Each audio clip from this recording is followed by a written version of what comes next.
Ya, sepertinya emas masih harus menunda waktunya terlebih dulu karena kenaikan kemarin tertahan di level 4030, kemudian penurunan juga sejauh ini masih tertahan di level 3960-an.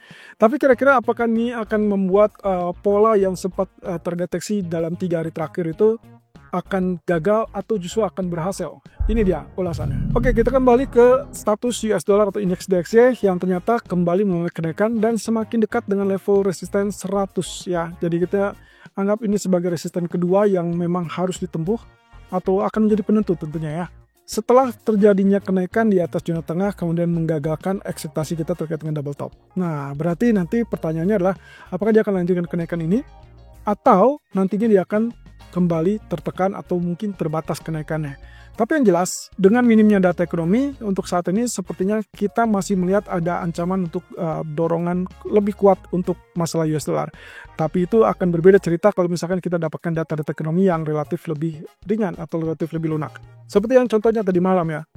Data ISM Manufacturer jelas relatif lebih rendah daripada ekspektasi, sehingga itu yang membuat kenapa dia sedikit ada tail di situ, walaupun hari ini kembali dibuka dengan kenaikan. Oke, kemudian kalau kita telusuri lebih lanjut dari US Treasury Yield-nya ternyata juga kembali turun ya teman-teman.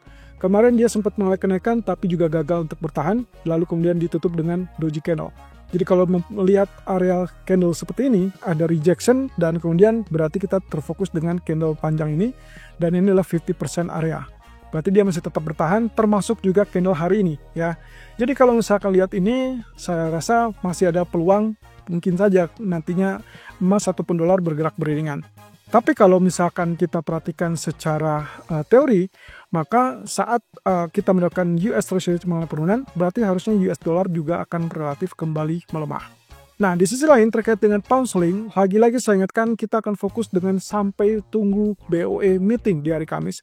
Jadi kelihatannya market pricing in untuk masalah pemangkasan suku bunga ataupun bahkan mereka hold untuk masalah dovish statement dari BOE. Nah, tapi yang jelas minggu ini diharapkan tidak ada penurunan suku bunga. Jadi kita asumsikan kalau ternyata dia ditahan suku bunga, berarti otomatis itu already anticipate.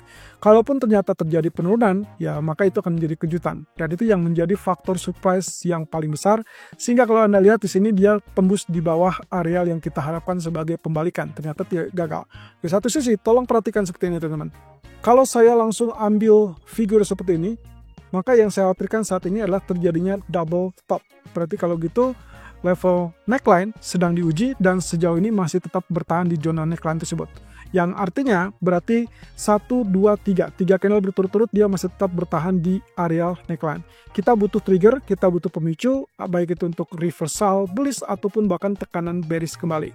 Yang jelas, kalau lihat dari kondisi saat ini, otomatis pricing in untuk pemangkasan ataupun bahkan statement yang relatif dovish dari BOE kelihatannya itu yang akan menekan terlebih dulu, sehingga saya ragu dia akan kembali ke puncak ini dan itu berarti 1.3150 ataupun bahkan 1.3200.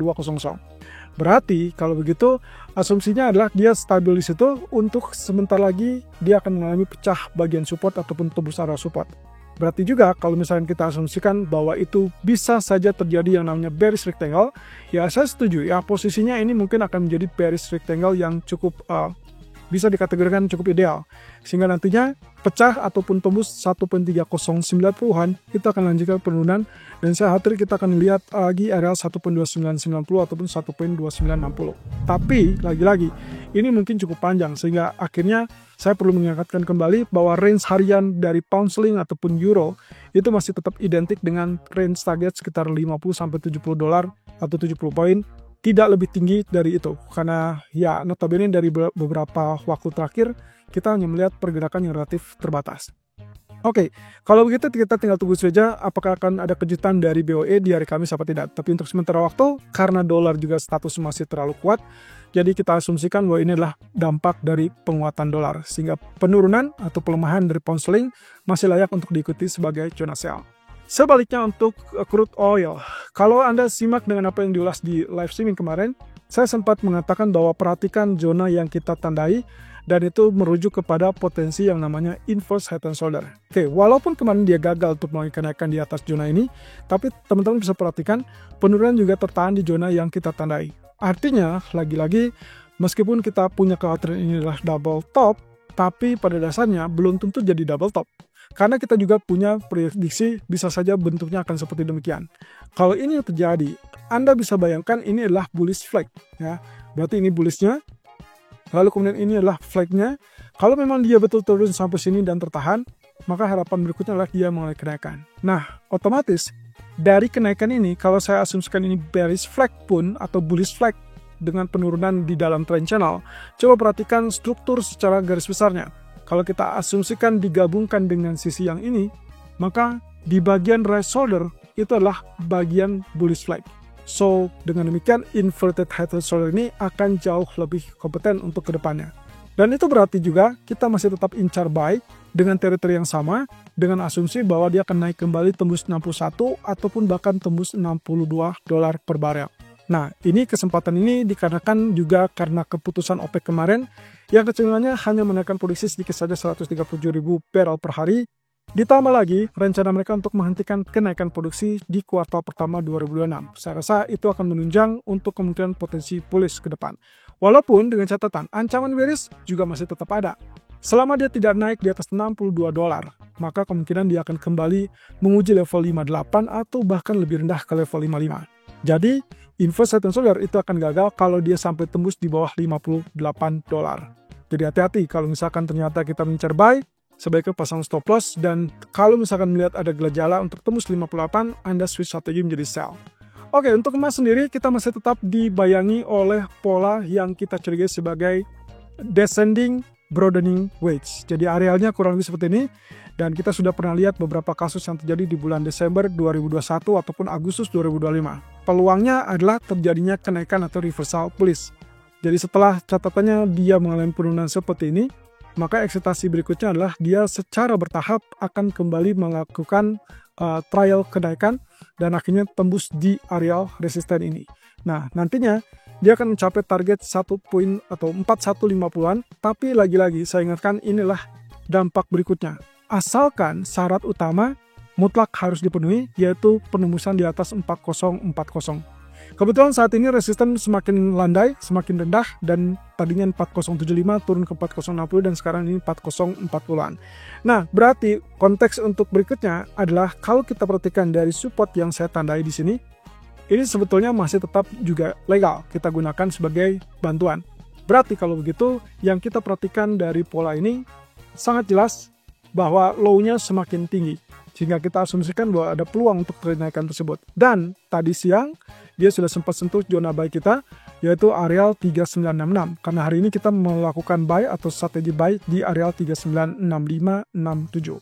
Nah, otomatis target 1 dan 2 harusnya sudah selesai. Tapi kita lihat dalam beberapa jam ke depan, kalau seandainya ternyata ini tetap efektif dan seperti yang terlihat areal kuning tidak ditembus, maka kenaikan berikutnya saya asumsikan punya peluang untuk tembus 4000 ataupun bahkan 4012. Tapi hati-hati, begitu menyentuh atau mendekati level 4030 ataupun 4035, Anda wajib waspada terlebih dulu. Kenapa? Karena walaupun kita yakin bahwa ini harusnya naik gara-gara pola dari broadening wedge tersebut, tapi masalahnya adalah kemungkinan untuk rejection di zona ini juga bisa terjadi. Nah, kalau itu terjadi, sebaiknya exit terlebih dulu untuk mengantisipasi kemungkinan terburuk bahwa dia kembali turun.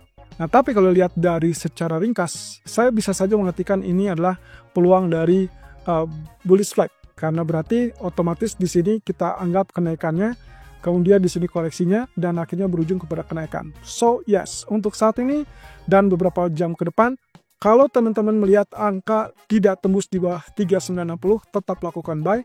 Dan kalau Anda lihat area 4000 ditembus, 4005 tembus, Anda boleh pertahankan buy.